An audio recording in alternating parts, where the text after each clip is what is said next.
art.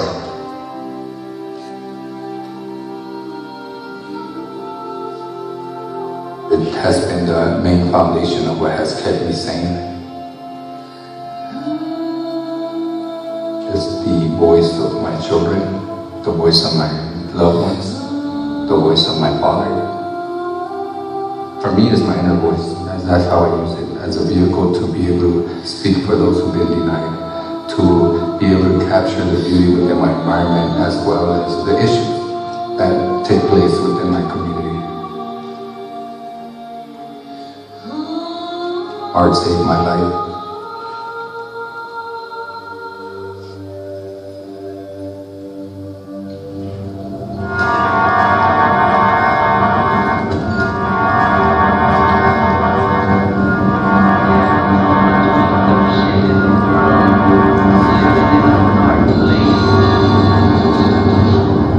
I was like 12, 13, but this night they stopped me and they beat me up real bad. I remember, right behind the West Mission Church. As they were punished, I was seeing angels. My mother's eyes, my father's face, my little brother. They opened my backpack, got the screencast, and they cracked me in the head with my cast, and they woke me up from the same punches that were giving me. And eventually, got my ass kicked in that night. I told them, I'll be back. I'll be back. And they're like, what? I said, I'll be back. And that's when I went across the street to the other side of the projects. And I was looking for my oldest cousin. And he said, well, you know what's the only way? And so eventually I joined the gang. It was like if I had just sold my soul to the devil in a sense.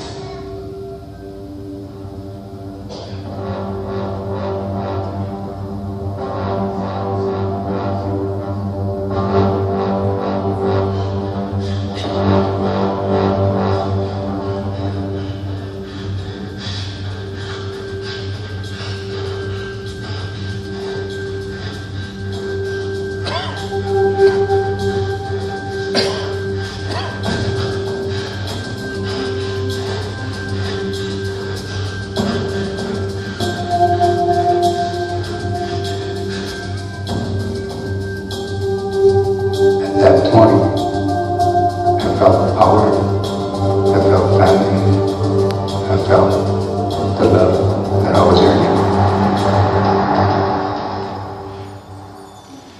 And that's when I started to contribute and act and become like my father.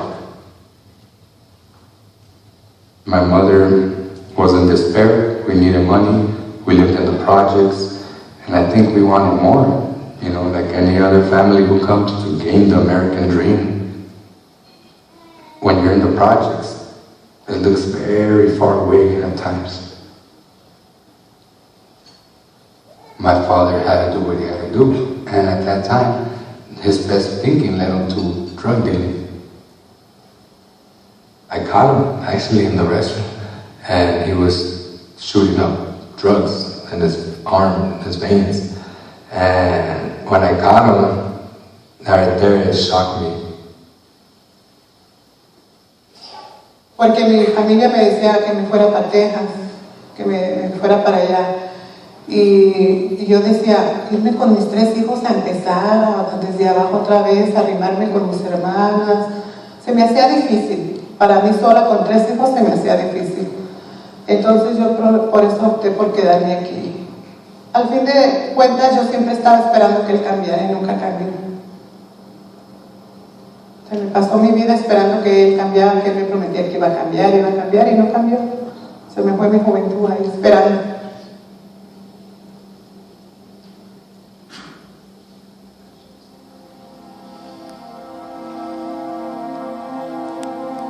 There would be a lot of disturbances in my household, and whether my mom was arguing, he would be arguing. And in order for me to escape all that, I would just run and go under my coffee table and get my sketchbook, or at the time my regular notebook, and I would just create my own worlds to escape my reality.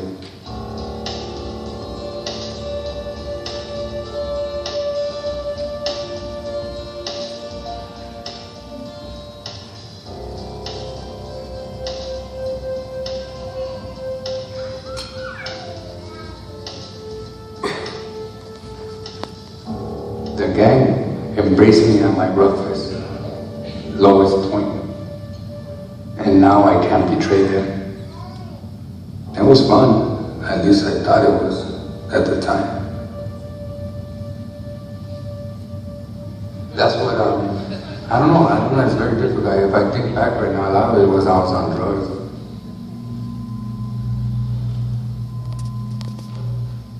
For a long time, we didn't really have a relationship, because like towards the later days, like he was really bad,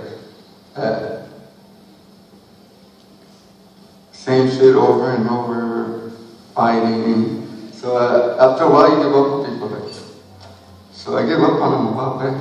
Okay. Pero cuando antes de que él lo mandaran a corte, la razón por qué él fue a la cárcel fue porque yo le hablé a la policía, porque yo ya estaba cansada. Y le dije a Wendy, a la Liz se la llevó en el carro, se llevó a todos los niños, y él andaba muy mal. Yo le hablé a la policía y le dije, ¿sabes qué? Mi hijo se fue en el carro, se llevó a su esposa a fuerza, tienen 2 niños chiquitos y yo tengo miedo que pase algo. Y era una policía mujer y ese día me dio tristeza porque él no andaba bien y se fue llorando como un niño chiquito. Y él me decía, ¿por qué me hace eso, humano? ¿Por qué me hace eso? A mí me dolió mucho esa vez.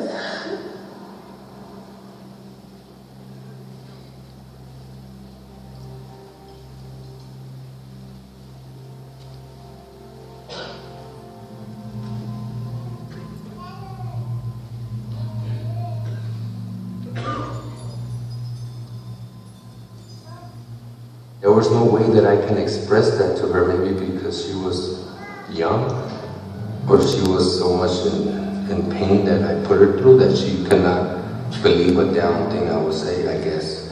But so by me creating these cards, and I will do one every week, that I will not miss a week. Since I was incarcerated, every week I had to send her a drawing. That was just because I had to let her know. For me, it was important that I send her one weekly. And I made that a mission, you know, for me. And of course, if you look at these images, it's just to inform her that I'm always constantly thinking of her. She's in my dreams.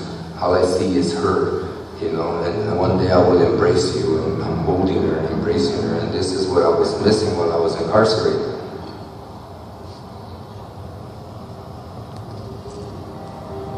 I was stuck in this realm of drug addiction and taking advantage of Elizabeth. But she stuck it out. I have to live with that shit daily on my own, in my own head. You know, like all the images and visuals of things that would take place. And you have to keep a lot of things in silence. I mean, you're supposed to be taught that people do have feelings, people do care, but what we're taught is that we're supposed to be some kind of like heartless person that don't care, so. I struggled with a lot of guilt, you know, and a lot of regret. The day I came home, my daughter said she was scared of me. And that right there just broke my heart. Like, how can my daughter be scared of me? I'm her father.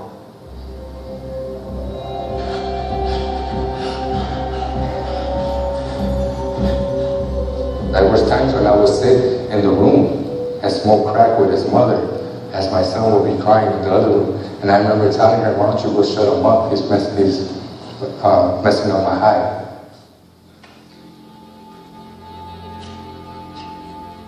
So one day I'm in the garage and I have a lot of methamphetamine and I'm smoking. I had all kinds of holes in the garage too because of the paranoia, you know, looking through all these little peepholes, making sure no one's coming up the driveway. Well, one of these moments, and one of these times, I remember hearing my children, and they were playing and laughing and throwing the ball, and I can hear my childhood, like something that was missing in my life, in a sense, right?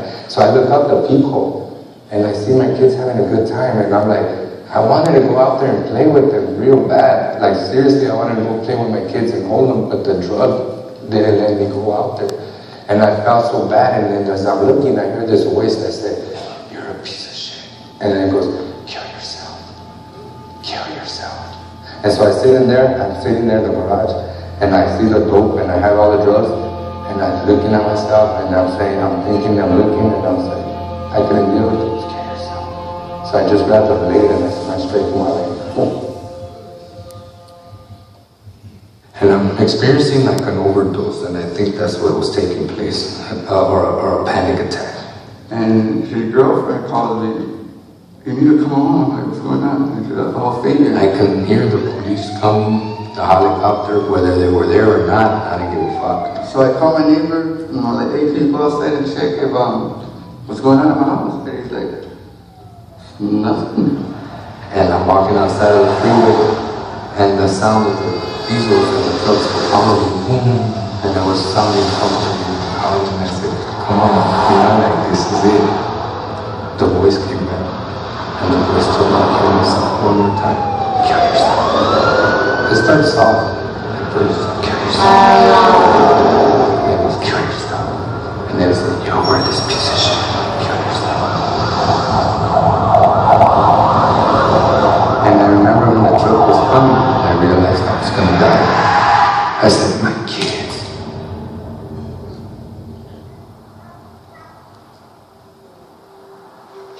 And I looked straight up when I said that, and this gust of wind came. And it just felt like someone pushed me. Boom!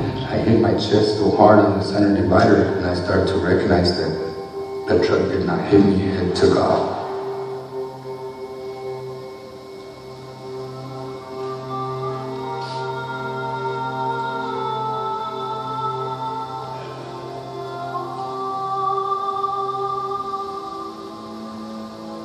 I looked up and I saw these beautiful sun rays dancing, and I was in a trance as if the skies were opening and just dancing, like this beautiful spiritual energy that was taking place and allowing me to see.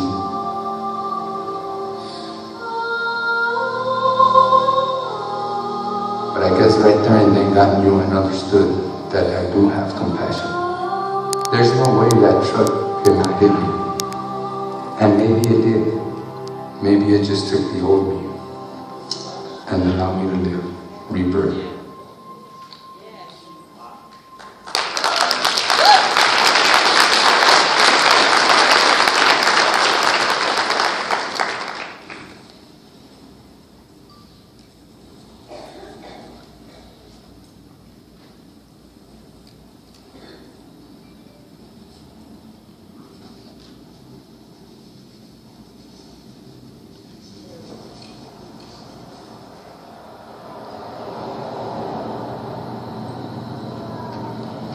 I put you up, and I hold you up as the way I do in my heart all the time. How important you are to me. That's what that represents.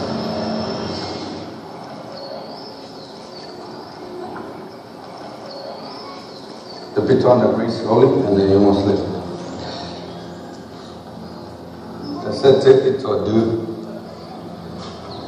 Experience these dark places in life, they're always going to be part of you. And it's just how you control it now, you know. And now I control it by not using drugs, because then I couldn't even make sense of shit. And it still triggers. I still live in Boyle Heights. I drive through these streets where I used to gangbang. I drive through the streets where I've seen tragedy take place. So it's always a constant reminder. But thank God to the fact that I'm able to move beyond it in a whole, on a spiritual level. And he changed. You could see a change, like the whole community, like just different energy now. Everybody's just creative, dreaming. We still like he gave us hope, really. If you could do it for everybody can.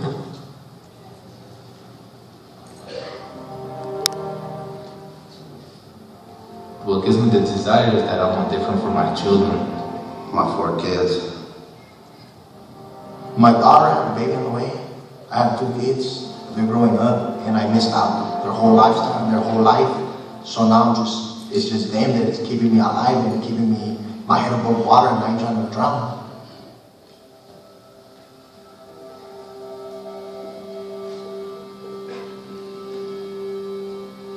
When I paint, it's not only for me, it's to be able to send a symbol of change, a symbol of hope. It gives me the opportunity to look what can happen. You know what I mean? So when I paint and I create, I'm moving forward in the image of the homies too, you know? I was a gang member. Well, I was a gang member, I was a drug addict, and look at where I'm at today.